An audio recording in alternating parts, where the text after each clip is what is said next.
Morgan, the Senate is voting right now on President Trump's proposal to trade border wall funding for extended protections for some young undocumented immigrants. It appears that Democrats do have the votes to block that measure from moving forward. And after that vote finally concludes, the Senate will then take up the Democrats' plan to fund the government through February 8th without any additional funding for the border wall. Now, one Democrat did cross party lines to support President Trump's plan. That was Joe Manchin of West Virginia. But there are also several Republicans who are expected to support the Democrats' plan to reopen the government for a limited amount of time. So you are seeing some bipartisanship, very little bit of it here on Capitol Hill, but it is not expected to be enough for either of these measures to continue to advance. Now, just a little bit ago, we did see House Democrats march across the Capitol over to the Senate to stand on the Senate floor in support of their Democratic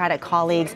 They're saying they need this shutdown to end, and they want President Trump to agree to that before they start any negotiations on border security. But where we're at right now is senators sort of staking out their positions, taking these very tough public votes, but really not making any progress toward a compromise deal here, guys, as federal workers, of course, set to miss their second paycheck tomorrow.